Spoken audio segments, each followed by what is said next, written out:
வணக்கம். ராஜராஜன் தர்பார். இன்றைக்கு தமிழக வெற்றி கழகம் விஜய் அவர்கள் ஆட்சி அமைப்பதில் சற்று தாமதம் கவர்னருடைய நடவடிக்கையால். இதற்குள் இன்றைக்கு தமிழகமெங்கும் ஒரு பெரிய குழப்பம், அதுவும் குறிப்பாக ஊடகங்களில் டிவி மீடியாவிலெல்லாம் பெரிய கலைபரமாக நடந்து கொண்டிருக்கிறது. ஆக அதை பற்றி என்னுடைய கருத்துக்கள். விஜய் அவர்கள் இந்த தேர்தல் போது 107 எம்எல்ஏ பக்கத்தில் வெற்றி பெற்றிருக்கிறார்கள். 234 தொகுதி அந்த இருக்கிற அந்த சட்டமன்றத்தில் 118 பக்கத்தில் நம்மளுக்கு ஸ்ட்ரென்த் இருந்தால் தான் அது தனிப்பெரும் மெஜாரிட்டி என்று அழைக்கப்படும். ஆனால் இவருக்கு இருக்கிறது 107, அதாவது 11 எம்எல்ஏக்கள் ஷார்டேஜ். இப்போ ஏற்கனவே காங்கிரஸ் 5 எம்எல்ஏ கொடுத்துட்டாங்க. மீதி விசிகா 2 கம்யூனிஸ்ட் பார்ட்டிகள் 2, இந்த 6 சேர்ந்தால் 11 சாதாரணமாக வரப்போகிறது. இதுல ஒரு பெரிய கொஞ்சம் இவங்க ஆதரவு கொடுப்பதற்கு கொஞ்சம் தாமதம் நடக்கிறத வழிய மற்றபடி ஒரு பெரிய பிரச்சனையே கிடையாது.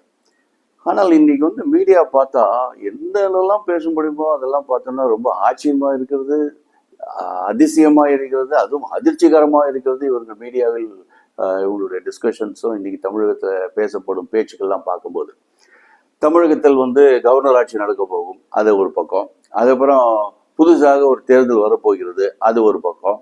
அதுக்கப்புறம் அதிமுகவுக்கு திமுக சப்போர்ட் செய்து அதிமுக ஆட்சி அமைய போகிறது, அது ஒரு பக்கம். திமுக அதிமுக ஒன்றாக சேர்ந்து கூட்டணி சேர்ந்து ஆட்சி அமைக்கப்படுகிறது. இது பற்றியெல்லாம் மீடியாக்களை பேசி பேசி ஒரு பெரிய குழப்பத்தையும் கலைவரத்தையும் உருவாக்கி கொண்டிருக்கிறார்கள்.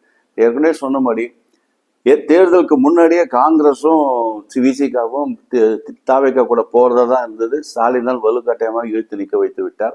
இப்போ காங்கிரஸ் போயிடுச்சு, பின்னாடியே விசிகா போக போகுது. 2 கம்யூனிஸ்ட் பார்ட்டிகள் இன்னைக்கோ நாளைக்கோ டெஃபினட்டா உள்ள போவாங்க. அவங்க காங்கிரஸும் விசிகாவும் ஆட்சியில் பங்கு கேட்பாங்க. கம்யூனிஸ்ட் ஆட்சியில் பங்கு வேண்டாம், வெளியிலிருந்து ஆதரவு தரப்போறேன் என்று சொல்ல போகிறார்கள். ஆகவே இந்த பிரச்சனை ஒரு 2 நாள்ல முடிய போகிறது. அதுக்குள்ள இவ்வளவு பெரிய கலையபரமா ஒன்றும் புரியவில்லை. அது முக்கியமா இவர் விஜய் செய்த தவறு என்னென்னால், கூட்டணி ஆட்சி அமைக்க போகிறோம் என்று ஒரு கடிதம் கொடுத்து விட்டார். அதுதான் தவறு. அதுக்கு பதில் தனிப்பெரும் மெஜாரிட்டி, நான் தான் தனிப்பெரும் பார்ட்டி அப்படின்னு கேட்டிருந்தாலே, லார்ஜஸ்ட் சிங்கிள் பார்ட்டி என்று கேட்டிருந்தால் கவர்னர் வழி இல்லாமல் அவர் அழைத்திருக்க வேண்டும். அப்படி அவர் அழைக்கலன்னா கோர்ட்ல ஒரு கேஸ் போட்டோம்னா அடுத்த நாள் ஒரு ஃபார்ம் பண்ணிட்டு போகலாம். இதுக்கு இவ்வளவு பெரிய கலைவரம் தேவையில்லை. வேடிக்கை தான் பார்க்க வேண்டியிருக்கிறது. வேடிக்கை பார்ப்போம். ராஜராஜன் வாசன், இந்திய மறுமலர்ச்சி இயக்கம்.